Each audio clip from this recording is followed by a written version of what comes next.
Hello my dear students, bright future അക്കാദമിയിൽ ഇന്നത്തെ ക്ലാസ്സിലേക്ക് എല്ലാവർക്കും സ്വാഗതം. ഇന്ന് നമ്മൾ 9ാം ക്ലാസ്സിലെ ഒന്നാമത്തെ ചാപ്റ്ററായ on the roof of the world, ലോകത്തിന്റെ നെറുകയിൽ സെക്കൻഡ് ആണ്. അതിന്റെ പാർട്ട് 6 ആണ് ഡിസ്കസ് ചെയ്യാനായിട്ട് പോകുന്നത്. കഴിഞ്ഞ ക്ലാസ് നമ്മൾ നോർത്തേൺ മൗണ്ടൻ റീജിയൻസിന്റെ ക്ലൈമറ്റും ഡ്രെയിനേജ് സിസ്റ്റമാണ് ഡിസ്കസ് ചെയ്തത്. നദീവ്യവസ്ഥയും അതുപോലെ തന്നെ കാലാവസ്ഥയുമാണ് ഡിസ്കസ് ചെയ്തത്. ഇന്ന് നമുക്ക് ക്ലാസ്സിലേക്ക് പോവാം. ഇന്ന് നമ്മൾ പഠിക്കാൻ പോകുന്നത് സോയിലാണ്, മണ്ണിനങ്ങളെ പറ്റിയിട്ടാണ് പഠിക്കാനായിട്ട് പോകുന്നത്. പ്രധാനപ്പെട്ട മണ്ണിനങ്ങൾ ഹിമാലയ മൗണ്ടൻ റേഞ്ചസ് അല്ലെങ്കിൽ നോർത്തേൺ മൗണ്ടൻ റീജിയൻസിലെ പ്രധാനപ്പെട്ട മണ്ണിനങ്ങൾ ഏതെല്ലാമാണ്? പർവ്വത മണ്ണ്, വനമണ്ണ്, നേർത്ത തരികളോട് കൂടിയ ജൈവാംശം കൂടിയ മണ്ണ്, വലിയ തരികളോട് കൂടിയ ജൈവാംശം കുറഞ്ഞ മണ്ണ്, എക്കൽ മണ്ണ്, കരേവാസ്. ഇതാണ് പ്രധാനപ്പെട്ട മണ്ണിനങ്ങൾ. പരീക്ഷയ്ക്ക് ചോദിക്കാറുണ്ട്. ഏതാണ്? ചിലപ്പോൾ write a brief not on important soil types in Himalaya mountain ranges അല്ലെങ്കിൽ നോർത്തേൺ മൗണ്ടൻ റേഞ്ചസും ചോദ്യം വരാറുണ്ട് കേട്ടോ. ഹിമാലയ പർവ്വത പ്രദേശത്ത് കാണപ്പെടുന്ന മണ്ണിന്റെ സവിശേഷതകൾ എഴുതുക. ഹിമാലയ പർവ്വത പ്രദേശത്ത് പൊതുവായി പർവ്വത മണ്ണും വനമണ്ണുമാണ് കാണപ്പെടുന്നത്. ഹിമാലയ പർവ്വത പ്രദേശത്ത് കാണുന്ന ഏതാണ്? പർവ്വത മണ്ണും വനമണ്ണുമാണ്. പർവ്വത പരിസ്ഥിതി അനുസരിച്ച് മണ്ണിന്റെ ഘടനയിലും തരി വലുപ്പത്തിൽ വ്യത്യാസം ഉണ്ടായിരിക്കാം. ആ ഒരു രീതി അനുസരിച്ച് എന്ത് ചെയ്യാറുണ്ട്? അതിന്റെ ഘടനയിൽ, തരിയുടെ വലുപ്പത്തിൽ വ്യത്യാസം ഉണ്ടാകാറുണ്ട്.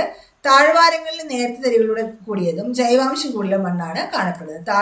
താഴ്വാരങ്ങൾ, അതായത് താഴ്ഭാഗങ്ങളിൽ നേർത്ത തരികളോട് കൂടിയതും ജൈവാംശം കൂടുതലുള്ള മണ്ണാണ് നമുക്ക് കിട്ടാറുള്ളത്. എന്നാൽ ഉയർന്ന ചരിവുകളിലെ വലിയ തരികളോട് കൂടിയ ജൈവാംശം കുറഞ്ഞ മണ്ണായിരിക്കും ഉണ്ടായിരിക്കും. അപ്പോൾ വ്യത്യാസം മനസ്സിലായാൽ താഴ്വാരങ്ങളിൽ വേറെ ആയിരിക്കും, അതുപോലെ ഉയർന്ന പർവ്വത പ്രദേശങ്ങളിൽ വേറെ ആയിരിക്കും. താഴ്വാരങ്ങളിൽ എക്കൽ മണ്ണ് നിക്ഷേപമാണ് പ്രധാനമായും കാണപ്പെടുന്നത്. താഴ്വരയിൽ നോക്കുമ്പോൾ എക്കൽ മണ്ണാണ് കാണാറുള്ളത്.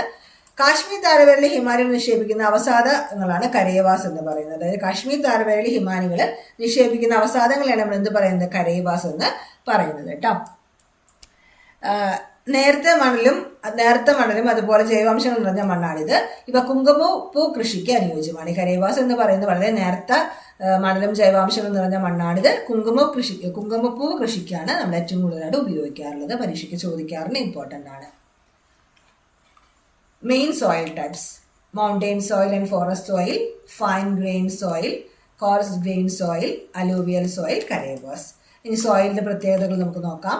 Mountain soil and forest soil are common in Himalayan terrain. ഹിമാലയത്തിൽ കൂടുതൽ കാണുന്ന ഏതാണ്? Mountain soil and forest soil. Fine grain soil with high humus content and seed. അതായത് ഫൈൻ ഗ്രെയിൻ സോയിൽ കാണാറുണ്ട്. ഹ്യൂമസ് കണ്ടന്റ് വളരെ ഉള്ളതാണ് സോയിൽ എന്ന് പറയുന്നത്. Alluvial deposition is mainly seen valleys. Alluvial depositions ആണ് കൂടുതൽ നമ്മൾ ഇവിടെ കാണാറുള്ളത്, വാലീസിൽ കാണാറുള്ളത്. Karewas is the glacial sediment deposit in the Kashmir valley. Kashmir വാലിയിൽ deposit ചെയ്യുന്ന ഒരു ഗ്ലേഷ്യൽ സെഡിമെന്റ് ആണ് ഇതുപോലെ കരേവാസ് എന്ന് പറയുന്നത്. This humus rich fine soil is ideal for saffron cultivation. Saffron cultivation അത് വളരെയധികം ഇമ്പോർട്ടൻ്റ് ആയ ഒരു മണ്ണാണ് കരേവാസ് എന്ന് പറയുന്നത്. സാഫ്രൻ എന്ന് പറഞ്ഞു കഴിഞ്ഞാൽ കുങ്കുമപ്പൂ. ഓക്കെ, ഇത് വളരെ ഇമ്പോർട്ടൻ്റ് ആണ്, പഠിക്കുക കേട്ടോ. നെക്സ്റ്റ് നമ്മുടെ ടോപ്പിക് എന്ന് പറയുന്നത് നാച്ചുറൽ വെജിറ്റേഷൻ ആണ്. Factors which lead to the regional variations in natural vegetations in the Himalayan terrain, that is elevation, topography, soil type and climate. ഏതൊക്കെ 4 ഘടകങ്ങളാണ്? Elevation, topography, soil type and climate. 4 ഘടകങ്ങളെ നമ്മൾ പറയാറുണ്ട്. ഏതൊക്കെയാണ്? അതിൻ്റെ ഉയരം, അതുപോലെ തന്നെ ടോപ്പോഗ്രഫി ഭൂപ്രകൃതി, സോയിൽ ടൈപ്പ് എന്നുള്ള മണ്ണിനങ്ങൾ, അതുപോലെ തന്നെ ക്ലൈമറ്റ് കാലാവസ്ഥ. ഈ 4 ഘടകങ്ങൾ ഉൾപ്പെടുത്തിക്കൊണ്ടാണ് ഹിമാലയൻ നിരകളിലെ സസ്യ ജന്തുജാലങ്ങൾ എന്ത് ചെയ്യാറില്ല, വ്യത്യാസങ്ങൾ ഉണ്ടാവാറില്ല. ഫാക്ടേഴ്സ് പരീക്ഷയ്ക്ക് ചോദിക്കുകയാണ്. Which are the 4 factors? Important ആണ് കേട്ടോ. Tropical evergreen vegetation is found in eastern Himalaya and northeastern hills. North eastern ഹിൽസിലും ഈസ്റ്റേൺ ഹിമാലയാസും, ഇതൊക്കെ കഴിഞ്ഞ ക്ലാസ്സിൽ നമ്മൾ കൃത്യമായി ഡിസ്കസ് ചെയ്തതാണ്. ഈസ്റ്റേൺ ഹിമാലയാസും നോർത്ത് ഈസ്റ്റേൺ ഹിൽസും ഒക്കെ അത് നിങ്ങൾ ക്ലാസ് കണ്ടിട്ട് വേണം ഇത് കാണാനായിട്ട്. Tropical evergreen vegetation is found in eastern Himalayas and north eastern hills. Depending on the changes in the altitude, a spectrum of natural vegetation from evergreen forest to the vegetation type of the cold climate such as tundra can be found here. അതുപോലെ തുന്ദ്ര climate നമുക്കവിടെ കാണാറുണ്ട്, depending on the changes in the altitude. Okay, semi evergreens and deciduous forest are seen in the valleys and the lower mountain slopes. Lower mountain slopes ആയി നമുക്ക് എന്ത് കാണാൻ പറ്റും? Semi evergreens, deciduous forest ആണ് നമുക്ക് കാണാനായിട്ട് പറ്റുന്നത്. Coniferous trees varieties such as pine, deodar grow more along the mountain slopes. അതുപോലെ അവിടെ മൗണ്ടൻ സ്ലോപ്സിൽ വളരുന്ന കൂടുതൽ ചെടികൾ ഏതെല്ലാമാണ്, മരങ്ങൾ ഏതെല്ലാമാണ്? കോണിഫറസ് ട്രീസ് ആണ്. അത് പറയുന്നത് പൈനും ഡിയോഡറുമാണ്. ഇമ്പോർട്ടൻ്റ് ആണ്, നാച്ചുറൽ വെജിറ്റേഷൻ പഠിക്കണം കേട്ടോ. ഹിമാലയൻ നിരകളിലെ സസ്യജാലങ്ങളിൽ നിന്ന് പ്രാദേശിക വ്യത്യാസം സൃഷ്ടിക്കുന്നതിന് സ്വാധീനിക്കുന്ന ഘടകങ്ങൾ എന്തെല്ലാം നമ്മൾ നേരത്തെ പറഞ്ഞിരുന്നു. ഉയരം, ഭൂപ്രകൃതി, മണ്ണിനങ്ങൾ, കാലാവസ്ഥ തുടങ്ങിയാണ് കാലാവസ്ഥയുടെ ഘടകങ്ങളുടെ വ്യത്യാസമാണ്. ഇത് ഇമ്പോർട്ടൻ്റ് ആണ്. 1 വേർഡിനോ അല്ലെങ്കിൽ 2 മാർക്സിനോ ചോദിക്കാറുണ്ട്. Factors that lead to the variety of vegetations Himalayan terrains, elevation, topography, soil type and climate. Important ആണ്, ഓർത്തു വയ്ക്കുക ഫാക്ടേഴ്സ് കേട്ടോ. ഹിമാലയൻ നിരകളിലെ സസ്യജാലങ്ങളെ കുറിച്ച് ഒരു ലഘു വിവരണം തയ്യാറാക്കുക. ഉഷ്ണമേഖലാ നിത്യഹരിത വനങ്ങൾ ശരാശരി വാർഷിക മഴ 200 സെന്റിമീറ്ററിന് മുകളിൽ ലഭിക്കുന്നു. ഉഷ്ണമേഖലാ നിത്യഹരിത വനങ്ങളിൽ ശരാശരി മഴ എന്ന് പറയുന്നത് 200 സെന്റിമീറ്ററിന് മുകളിലാണ്. കിഴക്കൻ ഹിമാലയത്തിലും വടക്ക് കിഴക്കൻ കുന്നുകളിലും കാണപ്പെടുന്നു. ഇത് കാണപ്പെടുന്നത് എവിടെയാണ്? വടക്ക് കിഴക്കൻ കുന്നുകളിലും അതുപോലെ കിഴക്കൻ ഹിമാലയത്തിലാണ് കാണുന്നത്. തുന്ദ്ര സസ്യജാലങ്ങൾ ശൈത്യ കാലാവസ്ഥയിൽ കാണപ്പെടുന്നു. ശൈത്യ കാലാവസ്ഥയിൽ നമ്മൾ കാണുന്നത് തുന്ദ്ര സസ്യജാലങ്ങളാണ്. ഇലവഴിയും വനങ്ങൾ, അർദ്ധ നിത്യഹരിത വനങ്ങൾ താഴ്വാരങ്ങളിലും ഉയരം കുറഞ്ഞ പർവ്വത ചെരുകളിലും കാണപ്പെടുന്നു. അപ്പോൾ ഇലപൊഴിയുന്ന വനങ്ങളുണ്ട്, അതുപോലെ തന്നെ അർദ്ധ നിത്യഹരിത വനങ്ങളും താഴ്വാരങ്ങളിലും കാണും. അതുപോലെ ഇവിടെ കാണാം, ഉയരം കുറഞ്ഞ പർവ്വത ചെരുകളിലും കാണപ്പെടാറുണ്ട്. നാച്ചുറൽ വെജിറ്റേഷൻസ് പറഞ്ഞാൽ ഏതൊക്കെയാണ് നമുക്ക് നോക്കാം. Tropical evergreen forest, tundra vegetations, semi evergreens and deciduous forest, most deciduous forest, shrubs, alpine, meadows. Important ആണ്. നാച്ചുറൽ വെജിറ്റേഷനെ പറ്റി ടെസ്റ്റിലേക്ക് ചോദിക്കുമ്പോൾ ഇതൊക്കെ നമുക്ക് ഉൾപ്പെടുത്താൻ പറ്റുന്നതാണ്. Tropical evergreen vegetation. Average rainfall receive about 200 centimetre from the eastern Himalayas and north eastern hills. 200 centimetre മുകളിലാണ് ഈസ്റ്റേൺ ഹിമാലയാസിലും നോർത്ത് ഈസ്റ്റേൺ ഹിൽസിലും. തുന്ദ്ര വെജിറ്റേഷൻ എന്ന് പറയുമ്പോൾ in cold climate tundra vegetation can be form. Cold ക്ലൈമറ്റിൽ തുന്ദ്ര vegetation നമുക്ക് കാണാൻ കഴിയുക. അതുപോലെ തന്നെ semi evergreens and deciduous forest എന്ന് പറയുമ്പോൾ scene in valleys lower mountain slopes. Semi evergreen എന്ന് പറയുമ്പോൾ ഇവിടെ കാണാൻ പറ്റും. ഡെസിഡസ് ഫോറസ്റ്റ് ഒക്കെ വാലീസിലും ലോവർ മൗണ്ടൻ സ്ലോപ്സിലും കാണാനായിട്ട് പറ്റും. മോയിസ്റ്റ് ഡെസിഡസ് ഫോറസ്റ്റ് എവിടെയായിരിക്കും? Seen altitudes ranging from 1000 to 2000 centimetres. Coniferous tree.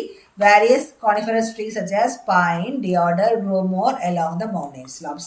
കൂടുതൽ അവിടെ കാണുന്ന ഏതാണ്? പൈനും ഡിയോഡറുമാണ്. Shrubs.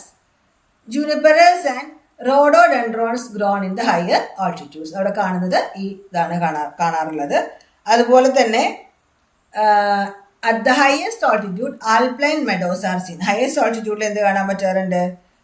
ആൽപ്ലൈൻ മെഡോസും കാണാനായിട്ട് നമുക്ക് സാധിക്കാറുണ്ട്. അപ്പം ജൂനിപ്പർ അതുപോലെ റോഡോഡെൻഡ്രോൺ എന്ന് പറയുന്ന നമുക്ക് ഉൾപ്പെടുന്ന പ്രദേശങ്ങളിൽ പ്രധാനപ്പെട്ട ഉയരം കുറഞ്ഞ സസ്യങ്ങളാണ് ഇതെല്ലാം എന്ന് പറയുന്നത് കേട്ടോ. അർദ്ധ മിതോഷ്ണ വനങ്ങൾ 1000 മുതൽ 200 മീറ്റർ വരെ ഉയരത്തിൽ കാണപ്പെടുന്നു. സ്തൂപികാഗ്ര വനങ്ങൾ പൈൻ, ദേവദാരു തുടങ്ങിയ സ്തൂപികാഗ്ര വൃക്ഷങ്ങൾ പർവ്വത ചെരുവുകളിൽ കൂടുതലായി വളരുന്നു.